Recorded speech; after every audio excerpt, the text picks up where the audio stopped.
Hey guys, and welcome to another React.js project. In this React.js project, we're going to be creating a to-do list.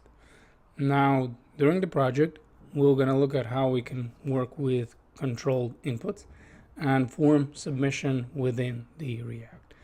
In order to make the project more interesting, we're going to add the Bootstrap. So in this project, in fact, we're not going to use any custom CSS. Everything is going to be done using the Bootstrap classes.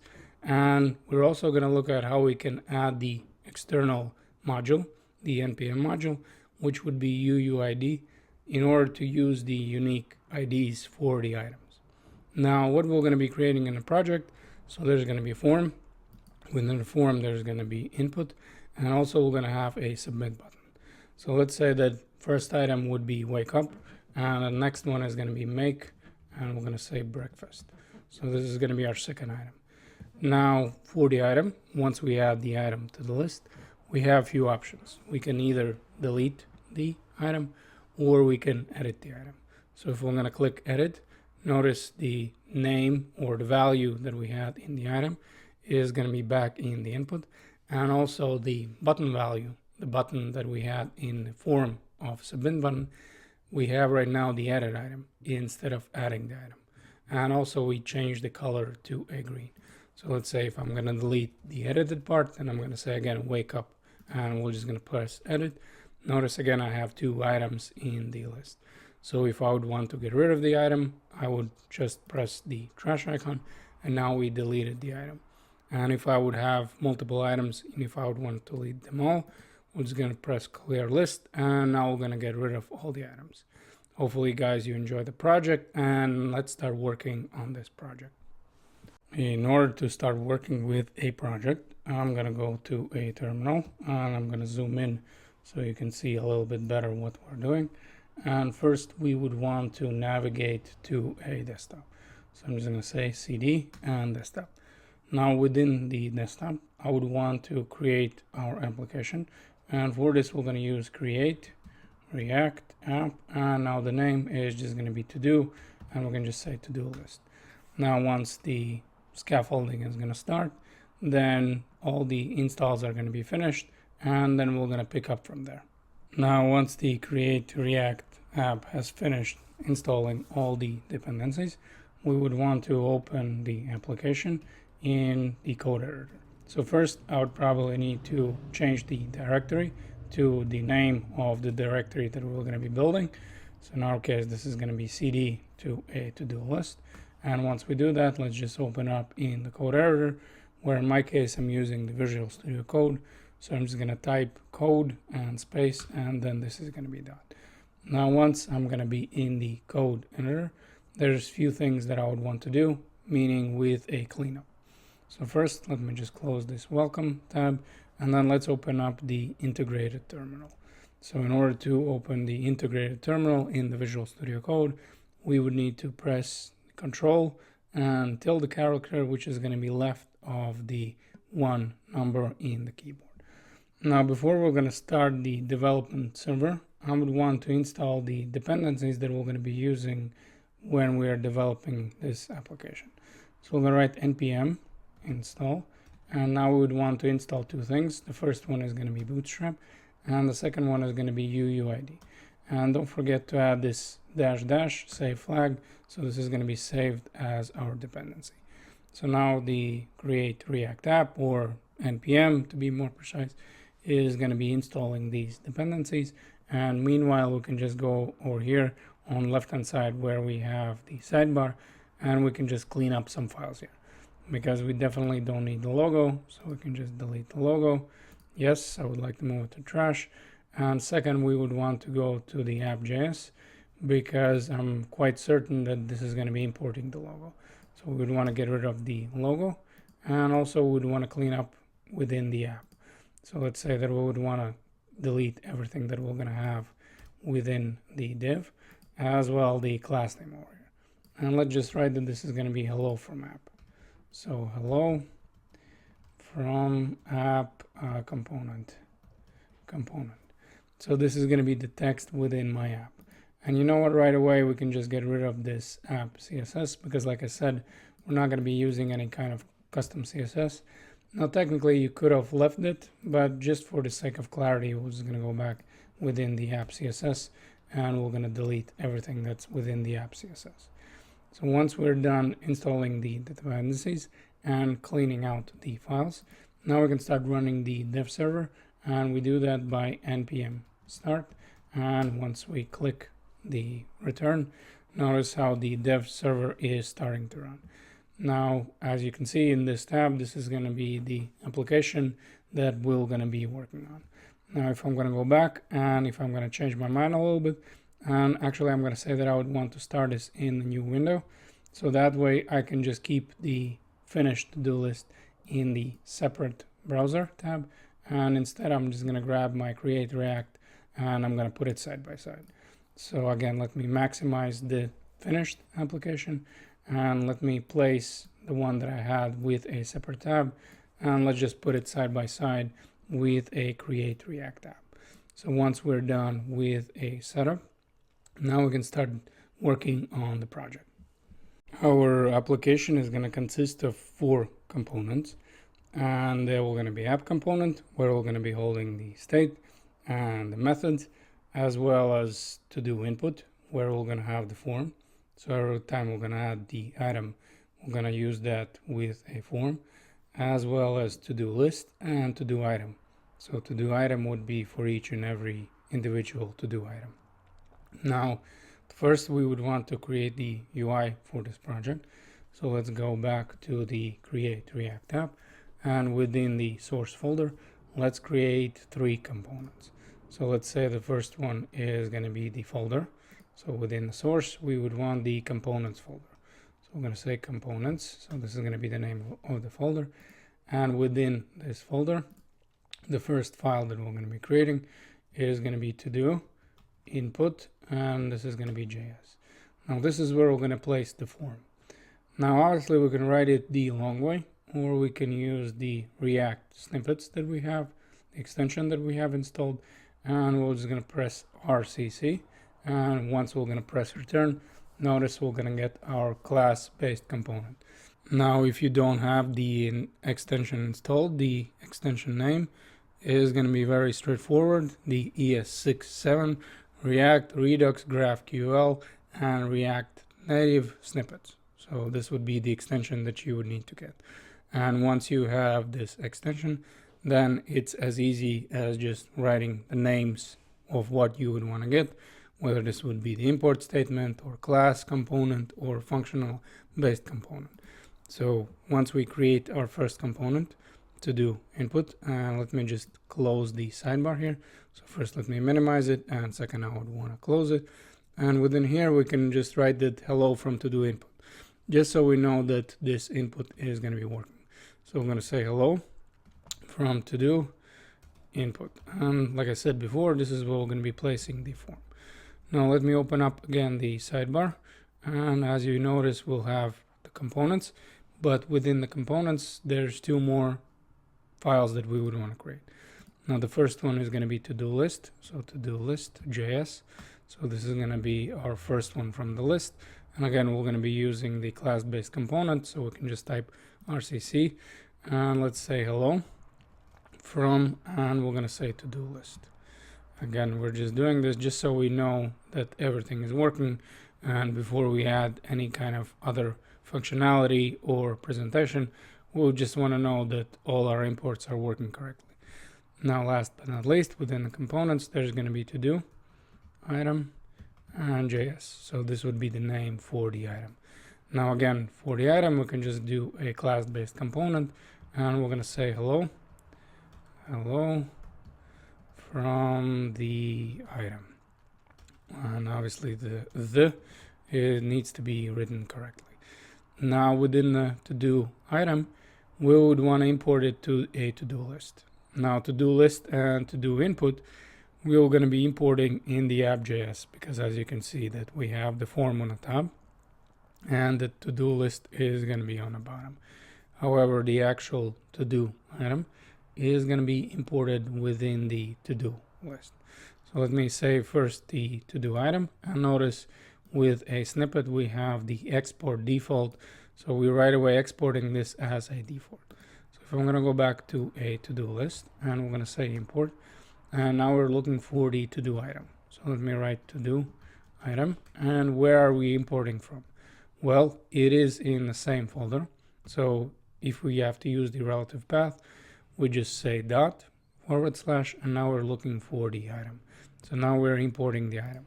So after the div or within the div, it doesn't really matter.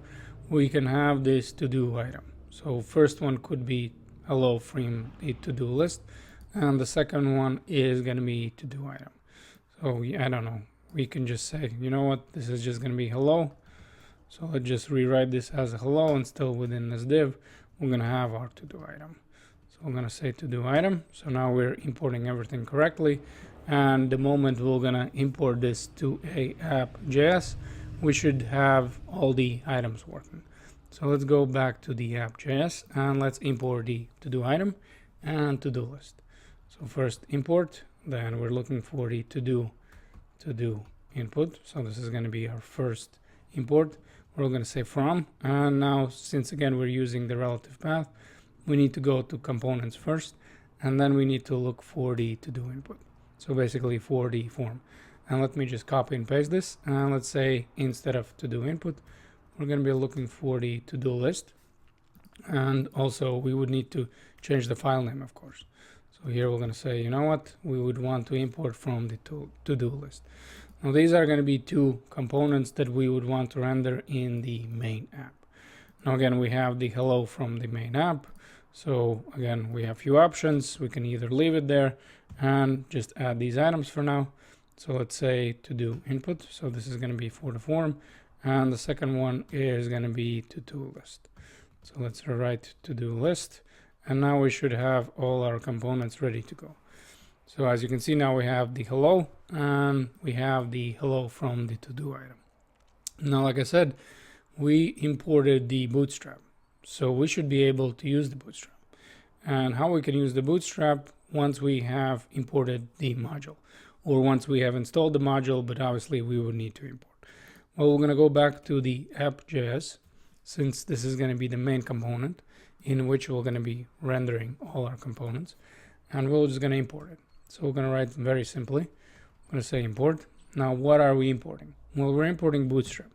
Well, since we have installed it as a module, notice that we don't need to write a relative path anymore. We can just say Bootstrap. Now we're looking for the distribution folder. Then within distribution folder, there's going to be a CSS folder. And then within the CSS folder, we're going to have a Bootstrap min CSS. So this is going to be the file. So the moment we're going to save this, you'll notice that right away we have our Bootstrap ready to go. And later on, once we're going to start using the containers and the classes, then everything is going to make more sense. And also right away, I would want to import the UUID. So I'm just going to say that this is going to be a variable. And again, since the module that we installed was UUID, we don't need to show the relative path. And just like that, we have our UUID. Now there's one more thing that we will going to be using for the UI, and that is going to be Font Awesome. So for the Font Awesome, we would need to go to the Font Awesome website, and notice they have the CD link. So let's scroll back to our Create React app, and let's find our public folder. So instead of source, we're going to be looking for the public, and within the public, we're going to have the index.html. Now within the index.html, let's go above the title. So notice we have Create React app, and you know what? Let's just change this. Let's say to do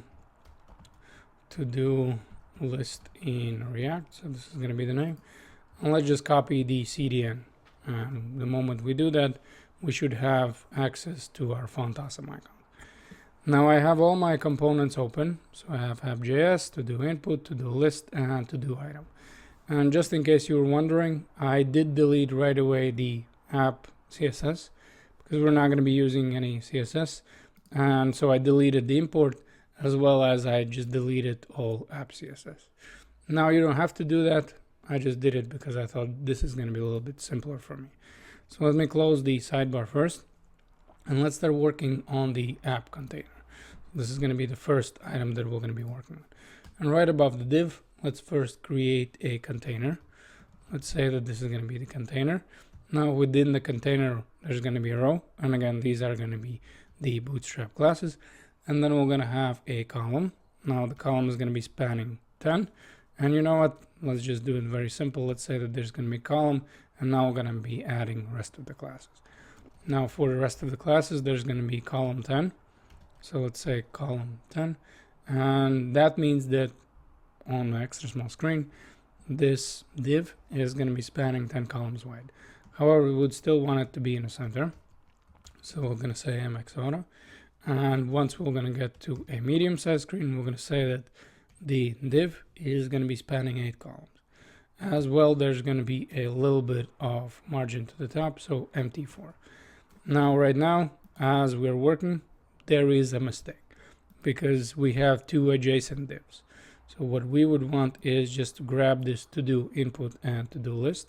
Let's just cut it out. Let's just paste it within our column, and we can just delete our first div that we were working on.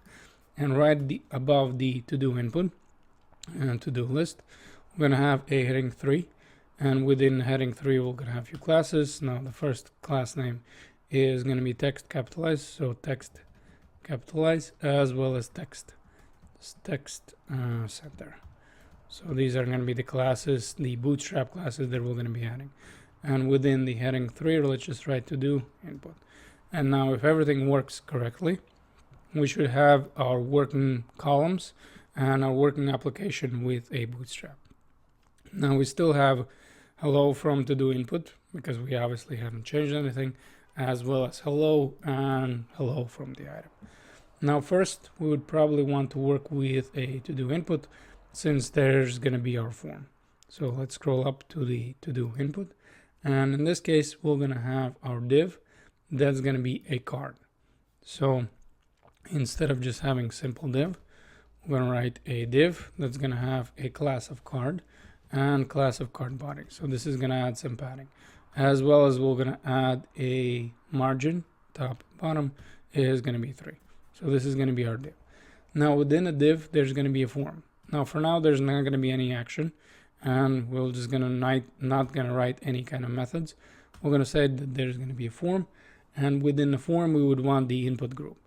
Now why we would want the input group? Because Bootstrap allows us to have this input group where we have some kind of item. So in this case, this would be the icon and then the actual input. So let's write the input group. So this would be the name of the div, input group. And within the input group, this would be a prepend.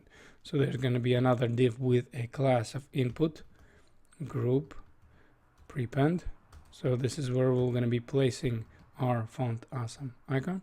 And within this input group prepend, we would need to have another div with a class of input group prepend, and then we're going to have text.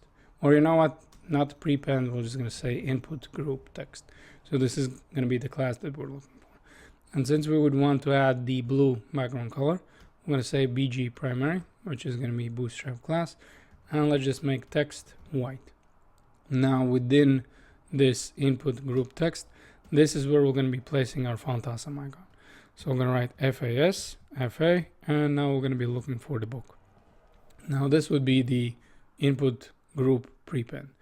Now right outside the input group prepend, this is where we would want to place our input. So we're going to say input. Now the input type is going to be text, but we would need to have a class name of form control. Now form control is just going to make this a little bit more presentable. So let's just say form control class. So this is going to be the class that we're going to be adding. Form control. And as you can see, typing and talking is not my best skill because I keep on deleting and typing the wrong class name. So once we save it, this is going to be our input. And notice this would be the card that we created with this card and card body. And here this would be our input group. And in this case, we have option whether we are appending it, which would be on the other side, or we are prepending it, which would be on this side. Now within the input group prepend, we're going to place the text, and within the text, this is where our book is going to come in. So this would be our font awesome icon. Now, for now, we're not going to add any kind of value attribute. or we're not going to have any method for the controlled input because we're just working right now with a layout. Now, the only thing that I would want with this input, I'm just going to say there's going to be a placeholder, and the placeholder is going to be add a to-do item. So this is going to be my placeholder. So once we're going to save it, notice now I have my add to-do item. And you know what, just to make it a little bit more presentable, let's say text, capitalize, and once we're going to save it, there should be a capitalized text. Now also we would need a submit button. So somewhere where we have outside the input group, because we're not looking for any more 40 buttons, we're going to say, I'm sorry, we're not looking for any input groups. We're going to say button, and we're looking for type submit. Now within the button name or value, we're just going to write that this is going to be add item. Now later on, we're going to look at how we can have the conditional rendering, where the button is going to be displaying either add item or edit item. But for now, let's just add item. Now what we're missing is few classes. So we're going to say class name, and what we would want is btn and btn block. So again, these are going to be Bootstrap classes. One is going to make it as a button, and the second one is going to make it span all across. Now also we would want to have some kind of value, meaning some kind of color. So I'm going to write btn, and we're looking for the primary. So again, the color of the button would be blue. And we might as well add some margin to a top. So the class name for that would be mt3. So this would be our form. And next we would want to set our sites to a to-do list, which is going to be a list group. So let's switch back over to a to-do list. Again, we can get rid of these divs for now. And let's start saying that there's going to be a unordered list. Now the list is going to have list group. So this is going to be the class. And also we're going to have a margin top bottom is going to be 5. So this is going to be our unordered list. Now within the unordered list, there's going to be a heading 3 with a few classes. Now the classes are going to be text capitalize, and text center. So those are going to be two classes that are going to be with this heading 3. And here let's write to-do list. So this is going to be the name of the list that we're going to be working on. So as I save it, notice this would be a to-do list. And we still would want a to-do item within this list, as well as a button for clearing the list. So right after the heading 3, let's write that there's going to be button, and we're going to be looking for just a regular button, so we don't need to have type submit, and we're going to be looking for the button. Now for the button, we also would want few classes. So let's say class name, and the class is going to be btn danger, which is going to make this button red. Also, we would want to span it all across the screen. So we're going to say button block, as well as text capitalize to make the text capitalized, and margin top 5. And within the button, let's write that this is going to be clear list. And in between the button and the heading 3, this is where we're going to have our to-do item. So let's write a to-do item, and now we're going to be rendering our to-do item. Now last but not least, we're going to have our to-do item. So let's switch over to a to-do item. Again, let's get rid of the div for now, and let's write we're going to be looking for a list item. So each and every item is going to be in fact list item, and the reason for that is because the to-do list is a unordered list. So in order to get this layout where we have a list group and then all the list items, we would need to use the classes of list group, and for each and every item there's going to be list item with a class of list group item. So again, let me make the parentheses because there's going to be multiple lines, and let's say list item. Now what are going to be the class names? So we're going to be looking for the list group item. Then we're looking for text capitalize, capitalize, and after that we're going to have a deflex. Now why we're using the deflex? Because notice if I would add some kind of item, let's say something like this, I'm going to have my text all the way on the left side, and then these two icons were going to be all the way on the right hand side. So what we're doing is we're creating each and every item as a FLEXBOX parent container. And once we do that, we're going to have a class justify content in between, which is going to push these items as far as possible from each other. So let's go back and let's say that there's going to be the flex. So now we're making this item a FLEXBOX parent container, justify content in between. So this is going to be the class that's going to do the pushing. So this is going to push the items away from each other. And then we're going to have a margin top bottom of 2. So this would be our list item. Now within the list item, there's going to be the actual title. So for now, we're just going to say title. And then we're looking for the icons. And since I would want to move both of the icons, not just one, and since we know that whenever we're working with a FLEXBOX, we are affecting only the direct children. In fact, both of the icons I'm going to place within the div. Now for this div, I can make a class or I can skip the class. It doesn't really matter. Now we can just add the class just so we can see that both icons are going to be together. So here there's going to be a class name of to-do icon. Now again, this is not a Bootstrap class. This is our class. And then let's just write that there's going to be a span with a mx2. So there's going to be some margin left and right. And also we'd want to add this color. So notice how this icon has the green color, and we can just do that by text success. So this is going to be the name that we add for the color. And then within the first span, we're going to be creating our icon, which is going to be pen. So we're going to have I, FAS, FA, and pen. So this is going to be the pen. And now we would want to create a second icon, which is going to be the danger. So that would be the trash can. Notice the reason why we're saying danger, because the color is going to be the default Bootstrap color of red. So let me just grab this span. Let me copy and paste this. And instead of the success, we're going to write that the class name is going to be danger. And also we'd want to change this icon. And in this case, we're going to say trash. So we're going to say FAS and FA trash. And just like that, we have our UI ready without using any custom or any CSS for that matter. So once we have applied the UI, now we can go and start working on adding the state, reading the form, submitting the form, and deleting the items. Now, once the worst part, meaning the UI, is done, we can start working on the functionality. And first, we would want to look at how we can write the item within the input. And the moment we're going to click the submit button, then the item is going to be added to a state and also displayed within the to-do list. Now, like I said, I'm going to have a state in the app.js. And again, the reason for that is because I have 2 components. And obviously the list has one more component, which would be a to-do item.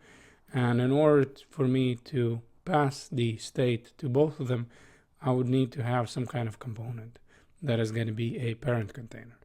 Now later on, we're going to be looking at a context API or the Redux, where we're going to pass the state and the methods differently. However, for now, let's just look at a ways starting from the app. And also, as we're doing this, we're obviously going to see the downfalls and the reasons why would you want to use something like Context API or Redux. So first things first, let's go to the app. And since this is right away a class-based container, we can just say state, which is going to be our state. And within the state, there's obviously going to be an object. And now we need to place the properties and the values that we would want in the state. So key value pairs. And we're going to start with an item, which in our case is just going to be an empty array. Next, we would want some kind of initial ID, because every time we're going to be creating the item, there should be some kind of ID. And you know what? For now, we're not going to use the UUID. Instead, we're just going to set it to 0. And again, we're going to see of downfalls of doing that and the reasons why we would want to include UUID. And then following, there's going to be a name. And this would be, again, the initial name that we're going to be setting for the item. Now, in our case, we're just going to say the item initially. So by default, is just going to be an empty string. And last, we're going to have the edit item, which is going to be for the edit button. So this, we're going to check it out later on as we edit the item. Depending whether this edit item is going to be true or false, then the button is going to be displayed with either with a add item or edit item. So since I don't want to go back to the state later on and just change these values, it's much more easier for me just to show you where we have the value. We're going to right away write a edit item. Now, what two things we would need to do next in order to have this as a controlled input? Well, first of all, we would need to have a method that is reflecting the changes. So as we're typing, we're looking at the changes in the input. So that would be first one. Now, the second thing is we would need to have the value attribute in the input. So within this to do input, there's an input form, and there we would want to have a value attribute where we're getting the value from the state, correct? So in this case, what we would want is just go to a to do input and just pass these values. So the method and also what is our current state. Now we haven't created a method yet. So first let me create a method, and let's say that this is going to be the method of handle change. Now this method is going to accept the E, which is going to stand for the event.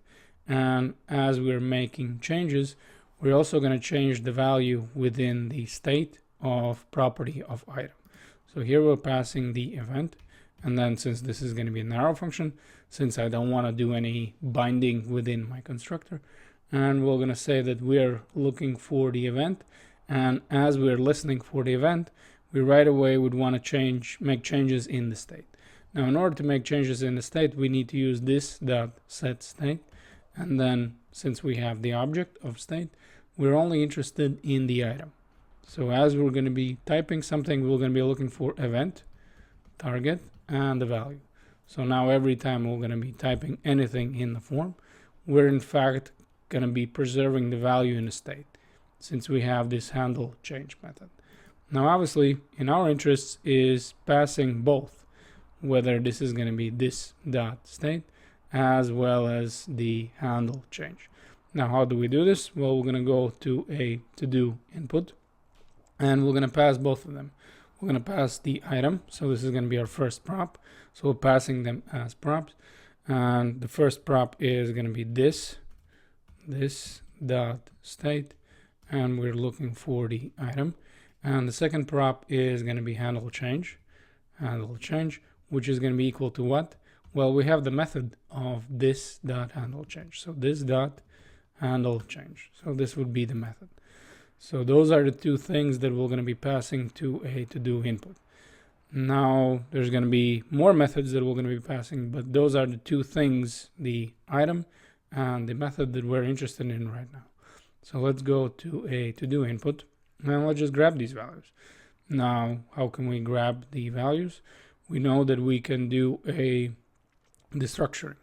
So right above the render, so or return, in the render, however, above the return, we would want to do some destructuring. And here we're going to say const, and now we're looking for the this dot props, because our props are going to be in this dot props. And what props are we looking for? Well, we're looking for the item, so the current state of the item. And next we're looking for the method of handle, and we're looking for handle change. So method and the item. So let's scroll down to the input. And like I said, we have the property of, the attribute of value. And we're going to set this property of value equal to an item. So this would be the first step in making the controlled input. And second one, we would need to have the method, which is going to be handle change, and we need to add this to a event listener. Now, what event? Well, the event name is going to be on change, and here we're saying that we would want the handle change method happen as we are changing something in the input. And for some reason, as I'm typing, nothing is showing. So as you can see, I must have made it some kind of mistake. So let me go back to the app.js and notice that instead of handle change, I actually passed a different name. So handle change. So this would be the proper name of the prop that I'm passing, as well as the value for the method that I need to pass. So I need handle change. And as you can see, the L and D were not in the correct order. So we're going to write handle change. So now if I'm going to go back to the form, as you can see, everything that I'm going to be typing, it's going to be showing. Well, but we also need to have some kind of way how we can capture this. And in order to capture, we would need to create another method. And the method would be submit. So again, there's going to be two things. First, we would need to add it to a form, to this form, the handle submit method, as well as creating it here within our application. So within our app component, we would need to create this method. And again, the reason why we're creating this method here, because this is where are going to be our state. So the method name is going to be handle submit. And again, for this method, we're going to be listening for the event. So I'm going to say handle submit is going to be equal again to event that we're going to be passing in. And the reason for passing this event is very simple. So we would want to prevent the default form submission. Now let me show you what I mean by that. So first, let's just leave this empty. I mean, there's no need to write anything here. And again, let's pass this method, which is going to be handle submit. And since we're passing this as a prop, we're going to say this dot, and now we're looking for the handle of submit. So let me save this. Let me go back to a to-do input. And now the same thing like we did before with a handle change, we're going to say handle, and the prop we're looking for is a submit. So this is the method that we would want to grab from the props. Now where we're going to pass the method? Well, we have the form, and we know that we have the event listener, which would be on submit. So as we're submitting the form, we would want to have this method. Now the method again is going to be handle submit. So let's check it out. What happens as we click this add item, meaning when we are submitting the form. So let me type some kind of value, and as you see, once I click it, it refreshes the page. And this is not something that we would want. Instead, what we would want is we would want to grab the event that is being passed on with a E value here with the handle submit. And now we're more interested in the event prevent default. So we're going to say E prevent default. So this is the method available to us. And in this case, we're not going to be refreshing the page anymore. So again, let me refresh here, and let me again write some kind of gibberish. And notice, even though I click add item, which means that I'm submitting the form, my value still stays. Now we will going to be clearing the input, but we would want to do it ourselves instead of the automatic default way. Now, once we have prevented the event default, next we're going to be looking for creating a new item. So we would want to grab the values that are being passed on here from the input and placing it in the new item. So I'm going to say const new, and we're looking for the new item. And then we're going to say, you know what? Well, okay, so this is going to be a new item. Now, what is going to be the item properties? Well, the first one is going to be the ID. And where we're going to be getting the ID?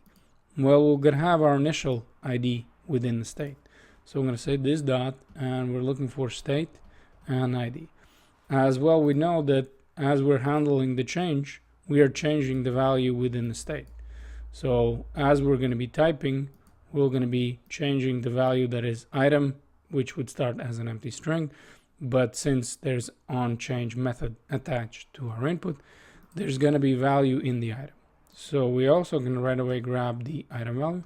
So I'm going to say item, and this is going to be this dot state and item value.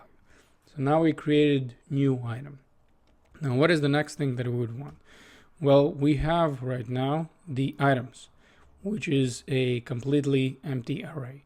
And what we're interested is in passing this value of new item into the array. However, we know that within the React, we cannot mutate the state. So the state is immutable. So we wouldn't be able to do something along the lines of push, because push takes the old array and just adds the value to it. We would want to keep the track of the old state as well as the new state. So how we would do this? Well, we could use the spread operator. So first, let's create a new array, which is going to be updated items. So this is going to be the name of the array. And within the array, we're going to use the spread operator, which is going to be 3 dots. And then we're going to write this dot state and items.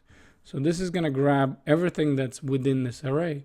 However, instead of passing this as an array, since we're using the spread operator, Now it's going to be split up in each and every individual value. So with this spread operator, we're splitting up the array into the items and placing them in our new array, as well as we would want to add a new item that we just created here. So I'm going to say new item. And just like that, we have our new array with our new item in it. Now, once we have set it up the new array, I would also want to change the values within the state, because obviously now we have the old array, which would have 0 in it. And also we would want to go back to a item that has no values. So we know that we can use this dot state. So this dot set state. And again, we need to place the object because this is the state that we would want to change.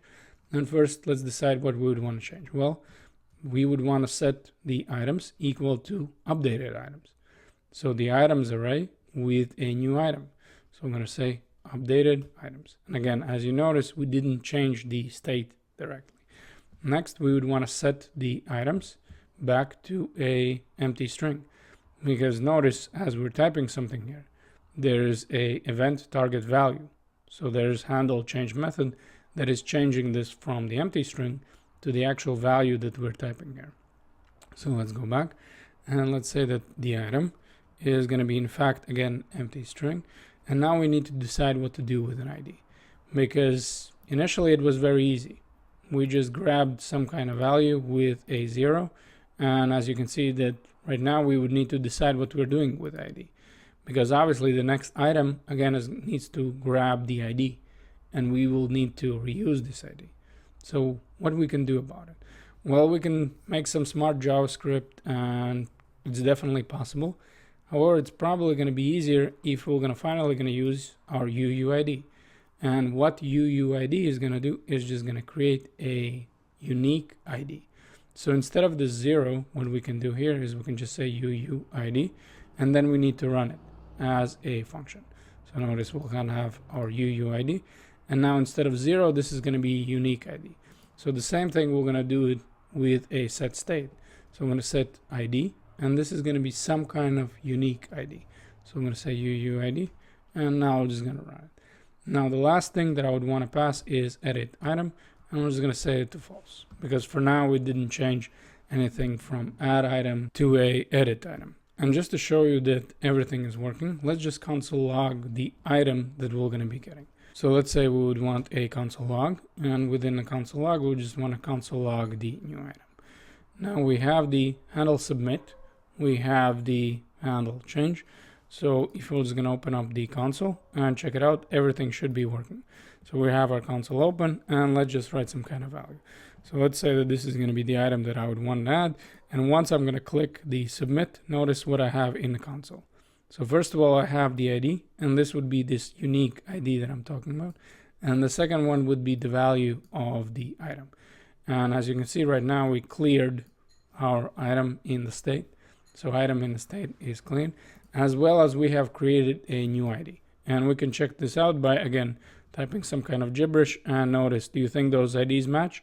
Well, we can see already that this one is like 4 3s, and then here we have 2 3b. So obviously we are getting the unique new ID. Now our next task would be display these items, because it's one thing to do the console log. Next, we would want to look what is actually within the array, what is within this items array. And how do we do that? Well, first we're just going to pass this to-do list another prop. Now in this case, we're going to say that the prop name is going to be items. Now this prop is going to be equal to a this dot state, and we're looking for the items. So this is going to be the items props that we're going to be passing. And once we pass this prop, now we'd want to go to a to-do list where we're going to be displaying all the items. And again, we would want to do the same thing like we did before with a destructuring. So we're going to say const, so we're going to be destructuring, and here we're going to be looking for the items, since this is the only thing for now that we're passing. And again, this is going to be within the this dot props. So using the destructuring, we can just grab it from the props object. Now, where we would want to render this? Well, we would want to render this in between the heading 3 and the button. So this is where we would want to have all our items. And we would just want to set up again the map method that's going to loop through the whole array that we're being passed. And as we're looping through each and every item, we would want to grab the ID, which is what we're going to need for the key, then title, and then later on we're going to pass some other methods. But for now, we're just going to say that we would just want to pass the key and the title. So we're going to grab over here, and since we need to use the JavaScript, we're going to create a curly braces, and we're going to say items. So we would first want to loop through the items, and we're looping with a map where we're going to say item, which is going to reflect each and every item in this array. And we would want to return this to do item. So instead of just returning this to do item by itself, we were going to write that to do item in the return. So let me make the curly braces, and let's write the return since we're going to be working with a JSX. And now let's copy and paste this item. So let's grab this item to the top, and this is where we would want to add the key, because we know that if we were going to be rendering a list, we need to have a key prop, and this key prop needs to be something unique. So in our case, we know that we have access to the item ID, because again, item is nothing more than just each and every item that we have in our items array. So let's go back and let's say this is going to be key is equal to an item, and the next one is going to be the title, which is going to be equal to a title prop, and the title prop is going to be equal to item, because again we're accessing each and every item, and idle title. And you know what, here I forgot to add an ID, so let me close the curly braces. So now we should have our to do item. Now once we're going to set up our math method, we're also going to have to refresh, and that is the reason why nothing right now is being rendered. So there's no list items, because obviously since we're not keeping this in a local storage or anything like that, the moment we're just going to refresh the application, all our data is going to disappear. So last but not least, let's go to a to do item, and let's just grab this title for now. So again, same way like we did before, we would need to do the structuring. So we're going to have const, and we're looking for the title. This is going to be in the this.props object. And now within the title, notice where we have the heading 6. Let's just write that this is going to be the actual title variable that we're looking for.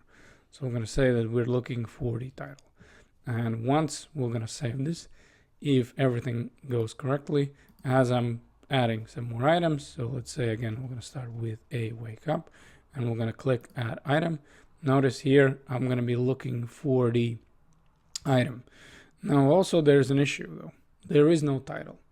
So in my case I did pass the item, and in fact it was ID, and the other key was item instead of the title. So let me go back and let's see in the app.js where I made a mistake. And obviously this would be with a new item. So instead of the item, I need to pass the title. So my apologies, but we would need to fix this.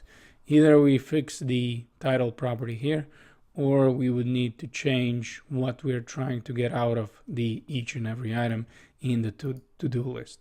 So here you can just write item.item. But I think it makes a little bit more sense if we pass the title here, because then it's just gonna look a little bit better. Now again, let's try this one more time. Let's say that we're trying to wake up, and the moment I'm going to press this, notice I'm going to have my wake up. So this is my first item, and I'm going to have two icons. However, we haven't obviously added any kind of functionality to it. And if we're going to go and say that we would want to make breakfast, then once we're going to click add item, now we're going to have two items in the array. So this would be the basic way how I can keep on adding items to a state, and then render those items using the to-do list, and more precisely the map method. After dealing with a state and showing that state in our list, let's do something very simple, which would be clearing the list. So clearing all the items from the list. And if you wouldn't want to see it in the final project, so let's say that we have the button, and now we have added the functionality where we just cleared the list. So this is what we're going to do. And in fact, this is going to be very, very simple. Now, in order to do this, we need to go back to the app.js and first create that method. So what we're looking for, we are looking for the not handled submit. We're looking for the clear list. So this is going to be the name of the method that we're going to be creating. We're going to say clear list. Again, this is going to be an arrow function. So we're going to create a arrow function syntax. And then within a function body, we would just want to use this dot set state. And within the function, we would change the items from whatever items we have currently, which in our case would be updated items. Each and every time we'd be submitting an item. Instead of, we're going to say that, you know what, this is going to be an empty array again. Now, this would be the first part of the equation. And the second one is going to be passing this down to a to-do list, since we know that the button is sitting within the to-do list. And the way we pass down the method is again using the props. So let me again find the to-do list item. And here, let's say that this is going to be clear list. So this is what we're going to be passing down. And since we're going to be passing as a prop, we're going to set it equal to, again, the method that we're going to have within the class. And in order to access the method, we're going to say this dot, and we're looking for the clear list. Now, before we go any further, I would want to get rid of this console log, because I wouldn't want this to mess up our console. So instead, I would want our console clean. So just in case we need to console log something, then we can always find it. So sure enough, now we're passing the clear list prop. And the reason why I said that this is the most simplest one is because, as you see, we don't have to pass it down to a next component. So we don't have to do the prop drilling, which we will do in the following videos, because we're going to have to access these items. So we're going to have to access the trash and the pen icons in order to manipulate the individual icon. For now, only thing we're looking for is just clearing the list. So here we're going to have a comma. So we're looking for the clear list method. So clear list. So this would be in the this.props object. And we will want to add this to a button. So we're going to say again on click. So this is the event that we're going to be looking for. And once the event happens, we're going to say that we would want to run the method of clear list, which is going to be in our variables. So this is how we can access it. So once we have passed it down to a child component. So first, let me add some items. And again, I'm not going to write anything meaningful. I'm just going to pass some gibberish. And like I said, once we added the items, we haven't added any functionality right now to these icons. However, we did add the functionality where we would want to clear a list. So the moment I'm going to click it, with no remorse, we're going to clear the list. Just so you don't get bored, let's make things a little bit more interesting, because clearing the list was the easy part. So now let's start working with each and every individual item. So let me again pass some kind of gibberish here. So this would be my first item, this would be my second one. And now let's add the functionality for this icon. So the moment we're going to click the icon, we're only going to delete this one specific item.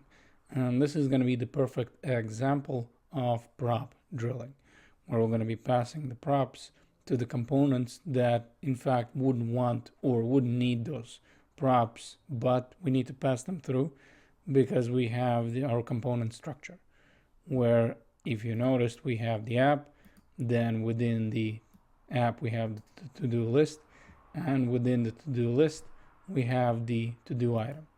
Now the only way, unless we're using the context API or Redux, to reach this to-do item is passing these props through the to-do list.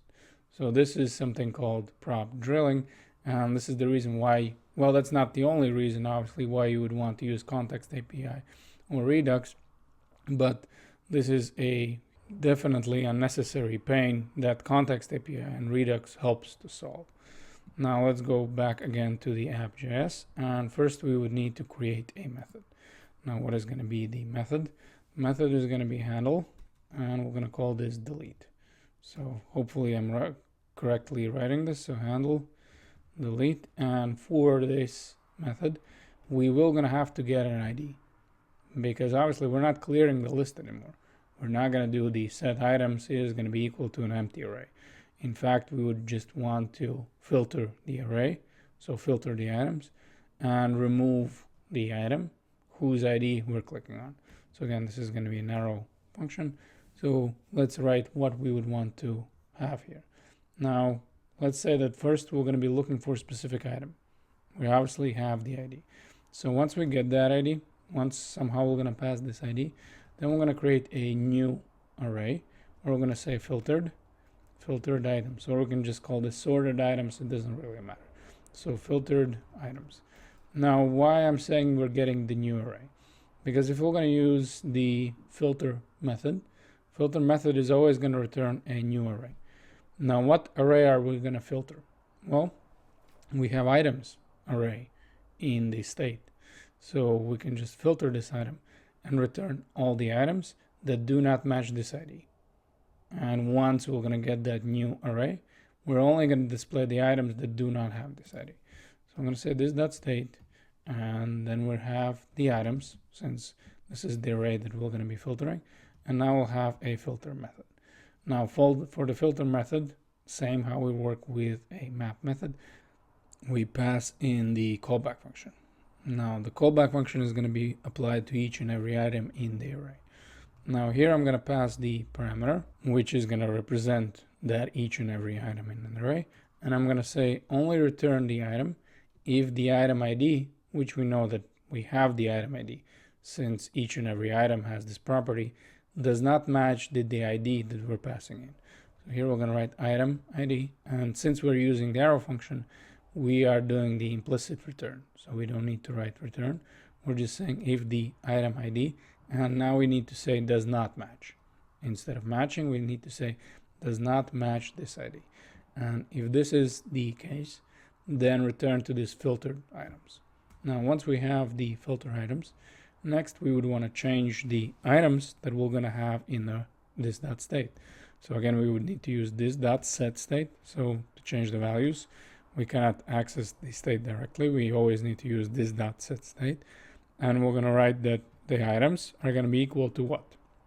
Well, they're going to be equal to the filter items, because obviously by running this method, we removed this specific item with a specific ID. So the method is done. Now the interesting part starts when we need to pass it down. So the same way like we did with the rest of the methods and rest of the props, in fact, we're going to need to create a prop, and we're just going to call this handle, and we're going to call this handle delete. Now this is going to be equal to what? Well, this dot and handle delete, since this is the same name for the method. So this would be the part of passing it down in the to-do list. However, like I said, in the to-do list, we have the to-do item. And in fact, the icon, span, is actually located in the to-do item. So first we would need to grab it with a destructuring from this.props from the to-do list. So let's call this handle item, since this is, or handle delete, since this is the name of the method. And next we would want to pass it down to a to-do item. And let me just format a little bit better so we can see a little bit clearer here. Now this is where we're going to be passing the method. And there's few ways how we can do this, because the idea is very simple. We also need to have the ID there. We're not just passing the method. The method is going to have an ID. So either we can pass the ID once we pass it down to a to-do item, or we can just do it right now where we can still grab this ID. Because if you notice in the to-do item, we're not getting the ID here. So we would need to change our structure here a little bit, because the only thing we're passing down is the title. However, we do have this access to this item ID. So since we have two ways how to do this, let's just pass this ID within the to-do list, and then we're going to pass already, but then we're going to use this method within the to-do item already with an ID. So let's go back to a to-do list, and we have the handle delete. Now this is going to be the prop that we're passing down. However, I right away would want to grab this item ID, because remember, when we're using the math method, we are going over all the items in the array and we're doing something with them. So in our case, we are structuring this to do item, and I would want to add each and every item in the array. I would want to add this handle delete method. And right away at the same time, I would want to grab the ID that I need to pass it down. So here we're going to write the handle, and let's write handle delete. Now the issue comes when we want to pass the actual ID over here. Now the easy thing is just say item ID. However, this is not correct, because now what we're doing is we are right away invoking this method. So the moment we're going to try to run it, this is not going to work, because React is going to be complaining as we're going to be passing down the methods. Notice you have the cannot update during existing state transition. So we're running this function even though we should be passing it as a reference. And a way around this is we need to create a arrow function, and now we just need to do a implicit return. So now what happens is we're running this arrow function, and then this arrow function just returns this reference. Now this reference is going to contain right away the item ID. And again, we could have done it in the to do item as well. We could have just passed this as a reference and then invoke it in the to do item. But in this case, we chose to do this in the list. So again, we pass the arrow function, and then within the arrow function, we're implicitly returning this method. So now we have the access to the method of handle delete where? Well, we have it in the to do item. So let's write here handle, and hopefully I'm going to write it correctly. So handle delete, and now we need to decide where we're adding this delete. Well, we have the span, right? So let's go down to a span. Let's say that on click, so this would be the event that we would be listening to. And once we have this event happening, we're going to write handle. And again, I deleted the curly braces, but we're accessing right now the method that we just passed on.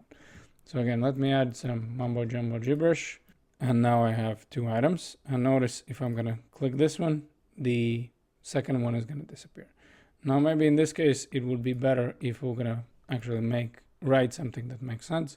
So let's say item number 1. So we're adding the item right here.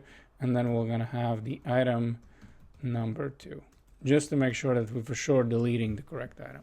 So let's say if I'm would want to delete item number 1, the moment you're going to click on the trash can, you're going to be able to delete it. And again, the way we did that, first we created the method, which was in the app, which would be handle delete, where we passed the ID.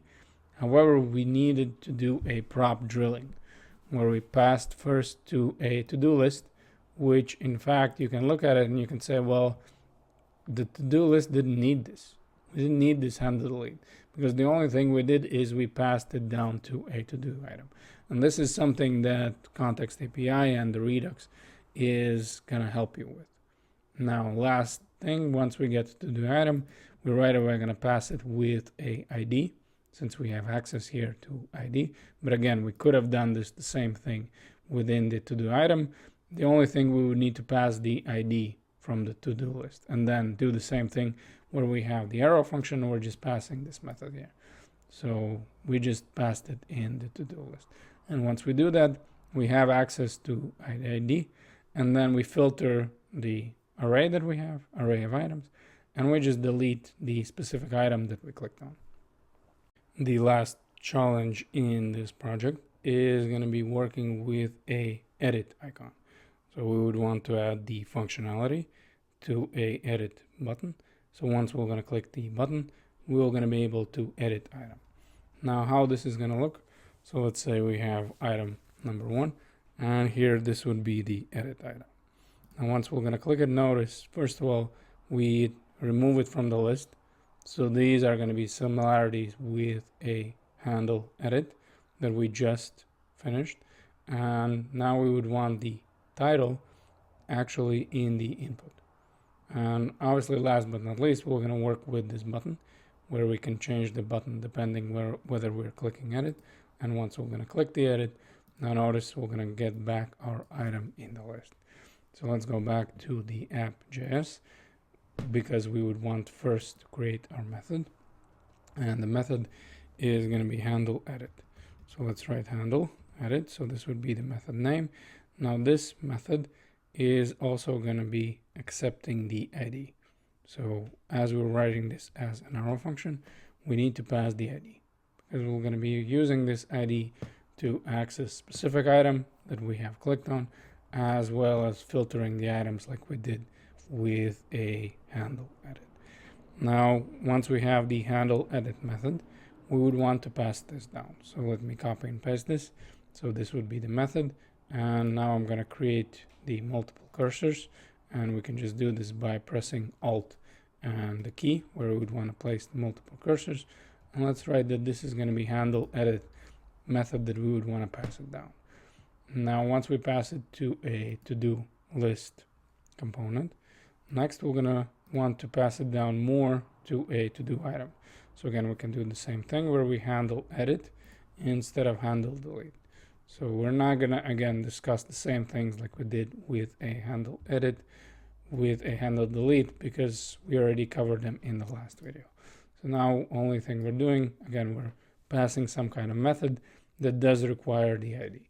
However, we do need to grab it from our props. So let's just call this handle edit. So this is going to be the method that we're going to be using. And last but not least, let's go to a to-do item. And the same how we had handle delete. Let's write handle edit, so the name of the method. And we would want to run this method once we click on the pen icon. So let's write on click, and this is going to be equal to a handle edit method. Now again, this method right away has the ID. However, as you can see that I messed up with my typing again, so this should be a on click. Now this would be the easy part or hard part, depending what is hard or easy for you. But now we have our method. So if we're going to be clicking the item, something is going to be happening. And just to check it out that everything is working fine, we can, let's say, go to console log and just look at the ID that we're going to be getting back. So let's write first the item number 1. So again, we're going to write item number 1. So this is going to be the first one. Then we're going to have the item number 2. So this would be the second one. And if everything goes correctly, if we're going to check here, notice we're going to have one ID. So this would be item number 2. And then if we're going to click on the first one, then we're going to be getting back a different ID. So right now our functionality works correctly. Now we just need to go to a function body and apply this ID somewhere. And first I would want to, again, get back all the items that do not have this ID, the same way how we did it with a delete. Because if you're going to notice, if I'm going to add, let's say, 3 more items or something like that, if I'm going to press on the item number 1 where I'm saying I would want to delete it, I'm going to leave the rest of the list that I have, but I'm going to remove this item from the list. So this is the reason why we're, again, going to use the same functionality, where we're going to grab all the items that are not in the list. Now, what are we going to do with these items? We're going to have a this.setState. So this would be the method that we're going to be using, again, in order to work with a state. And let's just write, again, that the items are going to be equal to a filtered items. So again, we're going to remove it from the list. So this would be the first step. So let me save this again. And again, let's just create some gibberish here, because this is going to be a little bit faster.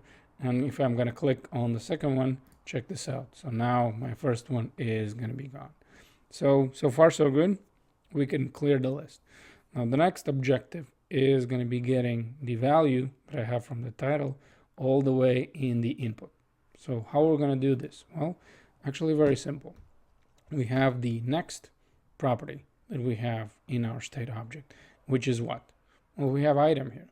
And remember, the item is displaying whatever we have in the input box. So only thing we need to do is change this item, and then right away this value is going to be displayed in the info, since we have the controlled input. So again, this is one of the great things about controlled inputs.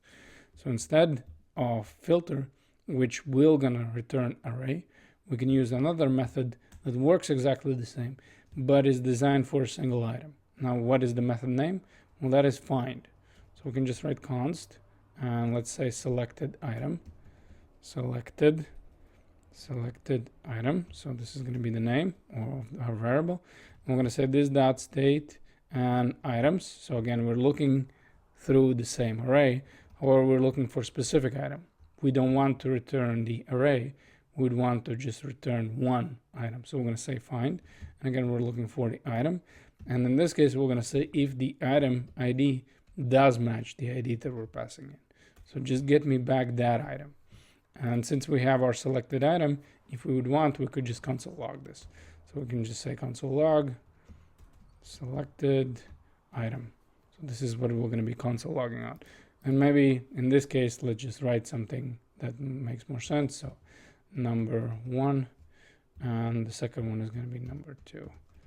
Number 2. So once we're going to click on it, then we should have this selected item with a number 2. So check this out. I clicked it, and now we have an issue. So somewhere in there it says, well, you know what? You made a mistake, because you see that I'm not selecting items like I had before. I have the item, and there's no such thing as items in the state, meaning there's no such thing as item in the state. So let me refresh, and sorry, but I'm gonna have to put you through the pain of adding again 2 and 1. So let's say 2 items, 1 and 2. And now let's check it out what happens if we're gonna press on 1. So once we do this, first of all, notice that 1 is back away from the list. So we took it away from the list, so it's not being rendered. And the second, in the console log, we have our selected item. Now what is interesting in the selected item? Well, we have the title, right? So what we can do is we can grab this title and assign it to what? Well, we have the item. The item is connected to an input. So if we're going to grab this value and we're going to assign it to the item, now the title is going to be displayed in the input box. So let's scroll down and where we had items. And now we would want to work with an item. I'm going to say item is going to be what? And item is going to be equal to the title. So I'm going to say selected item title. So now the moment we're going to click on the edit, the title is going to be showing in the input box. So let's write again 1. So this is going to be our title, or this is going to be our item in general. And now, sure enough, we have it back on the input box. So this would be the first thing. Now, after that, we would need to work with changing this button, because for now, only thing that's happening is the fact that we have the same add item. However, what we would want is we would want to change this. So if we're, let's say, adding the item, it's one thing, but if we're editing the item, we would want to change the color of the button. So for this, first of all, we would want to work with edit item. Remember, we had all the way in the beginning when we were creating the state, we had it equal to a edit item dot false. Now, the reason for that is because right now we're going to use this property on a state to do the conditional rendering. So let me just copy and paste this. Let's scroll down. And let's say that in this case, since we are editing the item, we're going to set this equal to the true. And also the last thing that I would want to show you with this state is the ID. Remember when we had a new ID, what we did? Remember when we had a handle submit? Well, we had a set.state was equal to a new ID. But for the ID, since we were adding the new ID, because remember, the only thing what's going to happen is, again, we're going to add technically a new item. However, since we're doing the editing, what we were going to do is we're just going to grab these items here from the state, and then we're going to apply them to the item that we have created. So within the edit, I have access to the ID here because we're passing this as a parameter. So what I can say within the state, I can say that ID is going to be equal to the ID that we're passing in.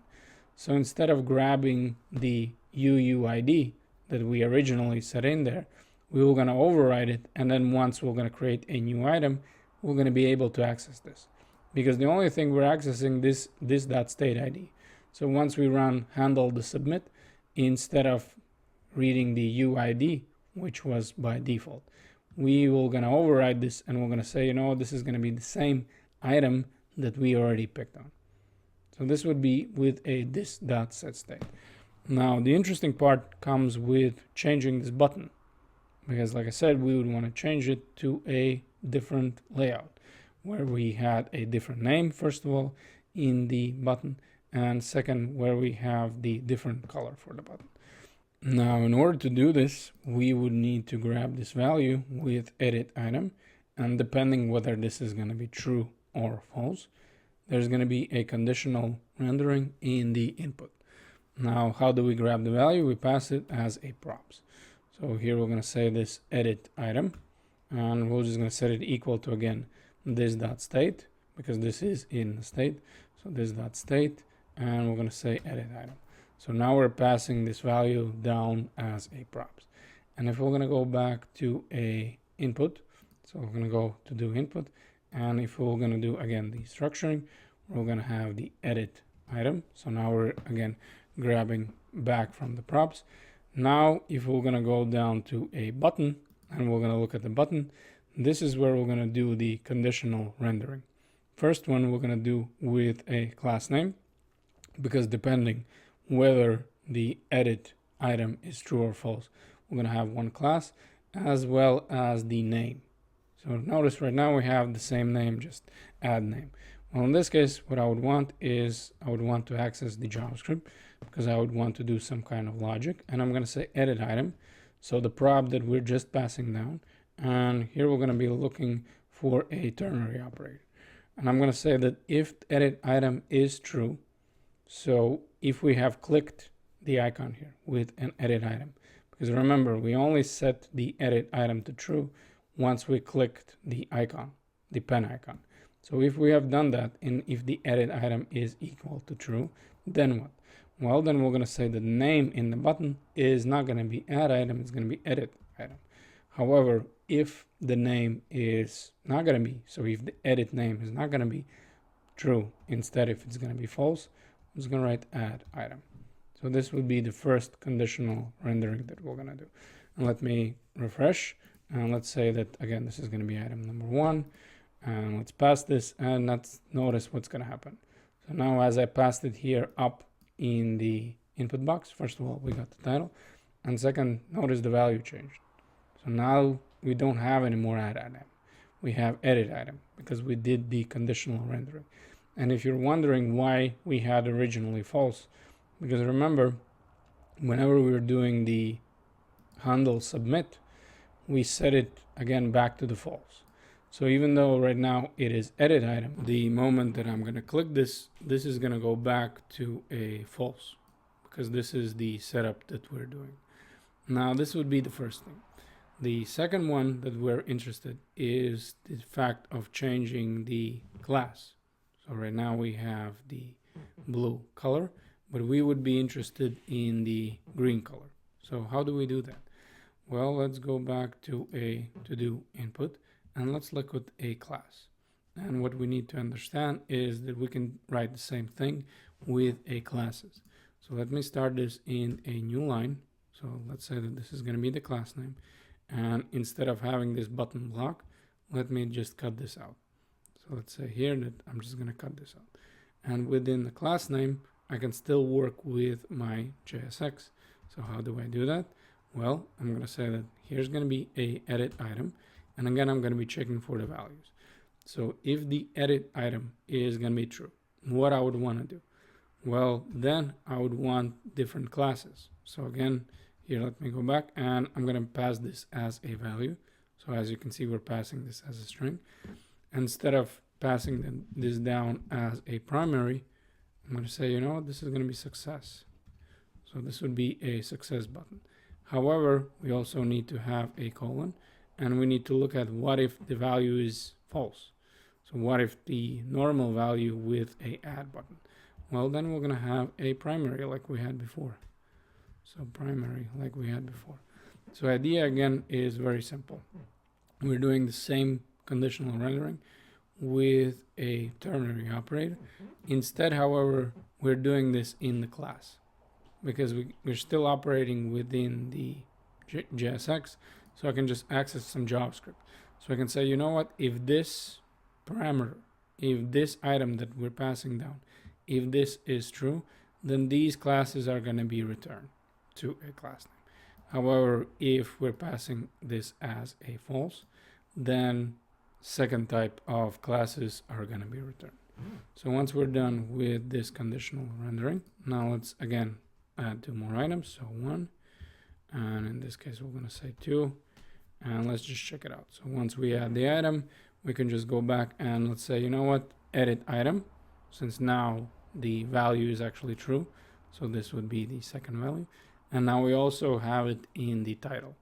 So now what I can do, if I'm going to add this item back in the list, once I'm going to click yes, that I would want to edit this item, check it out. So now I have add item and the 2 is back on our list. Now, before we deploy to a GitHub pages, first let's test it out whether all the functionality works on our application. So first let's add a item, which we know we can do by add item. And let's say that we would want to add item number 1. So once we do that, once we click, you see we have the item number 1. And you know what? Continuing with a same functionality, let's write item number 2. And last but not least, let's say that there's going to be a bunch of items. So a bunch of items in this list. So let's say something like this. So these would be my 3 items. Now what I would be looking for is first deleting, then editing, and then clearing the list. So first things first, notice we can delete a single item, which was the item number 1. Next, we are looking for the item number 2, where we would want to edit this. Now, since we would want to edit this, as you can see, the button changed. So now instead of being blue, it changed to green, and also the text changed from add item to a clear item. So this would be the first thing. And as you can see, we have the title in the input bar. So if I'm going to click edit item, this should go back, and now we're going to have a item number 2. Well, since we're editing, let's add something else. So we're going to say item 2, item number 2, edited. So this is what I would want to add to this item. So obviously I would need to have some kind of proper writing. So edited. This is going to be the item number 2. So once I'm going to click it, then the second item is going to be edited. And if I would want to delete all the items from the list, the only thing we need to do is just press clear list. So our functionality works correctly. So now we can move on and start working with a Git, GitHub, and also Netlify. Now the idea is very simple. We would want to deploy our site to a Netlify. And for this, you will need to have Git installed in your system. And I'm not going to go through the tutorial. Again, there's plenty of tutorials that show you how to install Git and actually use the simple commands. Now, the commands are not as important because you can just follow along the commands that I'm going to be writing, but you do need to have Git installed in your system. Next, we're looking at a GitHub because we're going to use the GitHub to sign up for the Netlify. Now, I assume that since you're watching the React tutorial, by this time you already have the GitHub account set up, so we can just move along to a Netlify. And again, you would need to just sign up for Netlify. It's a free service. They don't charge you for anything, but I would suggest right away signing up with your GitHub account. So once you sign up and when you're going to log in, you're going to have this greetings page where you're going to have all the projects that have been deployed, and we can choose another site from the Git. Now, first things first, we would need to go back to a text editor, and we would need to leave the dev server. So we would need to just stop the dev server. And also we can check it out on the left-hand side. There's going to be git ignore. So those are going to be the files that are going to be ignored once we're going to push the code to a GitHub.